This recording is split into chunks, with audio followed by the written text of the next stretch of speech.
प्रियंका, केजरीवाल को हमने सुना, वो ये कह रहे हैं कि अभी उतने घबराने की जरूरत नहीं है क्योंकि ये वेरिएंट अभी दिल्ली में उसने दस्तक नहीं दी है। वो साथ ही साथ ये कह रहे हैं कि केंद्र की तरफ से अब जो कहा जाएगा उस हिसाब से आगे वो काम करेंगे।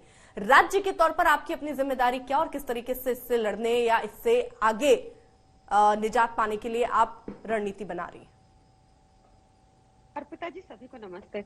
अर्पिता जी, सबसे पहले तो हमने जीनोम सीक्वेंसिंग के ऑलरेडी निर्देश दे दिए गए थे। इसी वजह से हमें पता है, जैसा केजरीवाल जी ने बताया, आपने जो बाइट सुनाई उसमें, इसी वजह से हमें पता है कि B7 वेरिएंट अभी नहीं है दिल्ली में। पहली चीज। दूसरी चीज अर्पिता जी, आपने दोनों प्रवक्ताओं को सुना और दोनों ही बिल्कुल गंभीर नहीं है। देखिए, प्रेम शुक्ला जी के पास भी मॉरल अथॉरिटी नहीं है कुछ बोलने की, क्योंकि प्रधानमंत्री जी तो डेल्टा वेरिएंट के बीच में वेस्ट बंगाल में दीदी कर रहे थे और बता रहे थे कि जहां तक नजर जा रही है लोग ही लोग दिख रहे हैं। चीन से चंदा तो ये भी लेते हैं, इनको पता है। तो इनको मॉरल अथॉरिटी नहीं है। और इनको ये चिट्ठी मुझे नहीं पता क्यों लिखी, क्योंकि कांग्रेस के राहुल गांधी जी तो वैसे भी हर साल न्यू ईयर मनाने जाते ही हैं, तो उन्होंने जाना ही था, तो ब्रेक तो लगना ही था भारत जोड़ो यात्रा को, तो उसका भी मुझे पर्पस समझ नहीं आता। अब देखिए क्या है कि अब सबसे ज्यादा फेस्टिविटीज का सीजन शुरू हो गया है। अक्टूबर से लेकर फरवरी तक हमारे देश में फेस्टिविटीज ही फेस्टिविटीज होती है। शादी का सीजन रहता है, नया साल होता है, लोग भीड़ होती है, सब लोग बाहर होते हैं। तो ऑल्दो दिल्ली में अभी कुछ नहीं है, बट बहुत जरूरी है कि एक तो prevention is better than cure. तो एयरपोर्ट पे चाइना से आ रही कोई भी फ्लाइट, चाहे डायरेक्ट चाहे इनडायरेक्ट, सबको बिल्कुल स्टॉप लगाया जाए। पिछली बार से हमें सबक लेना है। ये जरूरी है कि हम रैंडम टेस्टिंग की जगह पूरी टेस्टिंग को, जो भी इंटरनेशनली फ्लाई करके इंडिया में आ रहे हैं और जहां जरूरत हो तो मैंडेटरी क्वारंटाइन किया जाए, ये जरूरत है। ये बिल्कुल जरूरी है कि पीएम सर एक मीटिंग चेयर करें अपने एमपीज के साथ, क्योंकि आपको पिछली बार याद होगा कि गौतम गंभीर जी ने फॉर एग्जांपल मेडिसिन होल्ड करके अपने पास ही रख ली थी और फिर हाईकोर्ट ने फटकारा था और तब मेडिसिन छोड़ी थी। तो उनको Covid appropriate, Covid behaviour appropriate, Covid protocol, उन सबकी जरूरत है एक बार इंस्ट्रक्शंस की। तो इसके ऊपर भी बात होनी चाहिए। हमने बहुत कुछ सीखा है। पर्सनली मैं भी इन्वॉल्व थी बहुत हॉस्पिटल्स के साथ, तो बहुत कुछ सीखा है और बहुत ही बुरा समय देखा था। और आप ये बता सकती हैं मुझे कि चीज का अरे पूछने तो दीजिए मैडम, आंकड़े सवाल तो पूछूंगी, पूरे सवाल तो सुनिए पहले। आंकड़ा आप लेकर आई है क्या? क्योंकि सेकेंड वेव में हमने देखा कि किस तरीके से दिल्ली में बेड की कमी थी। सिर्फ दिल्ली की बात नहीं है, अब आप फिर जोड़ देंगी कि उत्तर प्रदेश में भी हुआ, हर जगह पर हुआ, लेकिन क्योंकि दिल्ली में आपकी सरकार है इसलिए दिल्ली से जुड़ा सवाल मैं आपसे पूछ रही हूं, इसलिए पहले स्पष्ट कर दिया।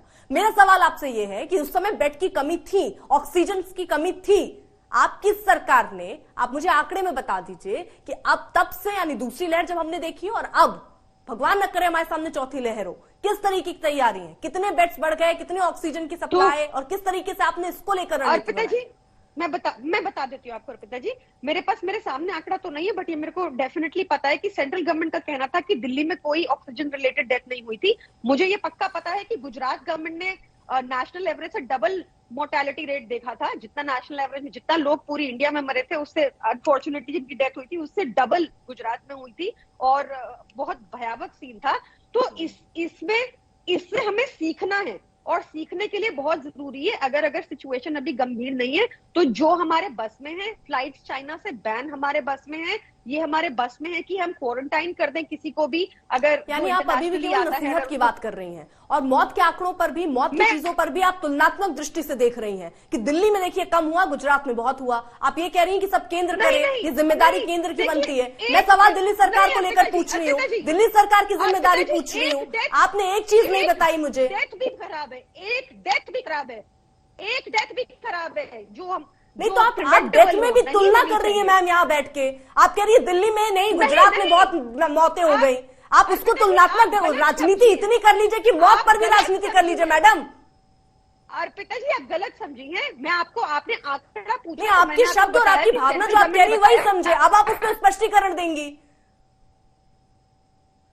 लेकिन मैं दिल्ली सरकार से पूछ रही हूँ, आपने मुझे ये समझा दिया कि केंद्र क्या कर रही है, केंद्र क्या नहीं कर रही, छोड़ दीजिए। दिल्ली सरकार पर सवाल मैं पूछ रही हूँ ना, केंद्र में तो नहीं है आप ना। सुनिए, मैं आपको बता रही हूँ डिजास्टर मैनेजमेंट एक्ट होता है, वो भी केंद्र के अंडर आता है। केंद्र को गाइडलाइन, यानी दिल्ली में कुछ नहीं, यानी सब कुछ केंद्र करेगा, दिल्ली के लिए सब कुछ केंद्र की तरफ से होगा।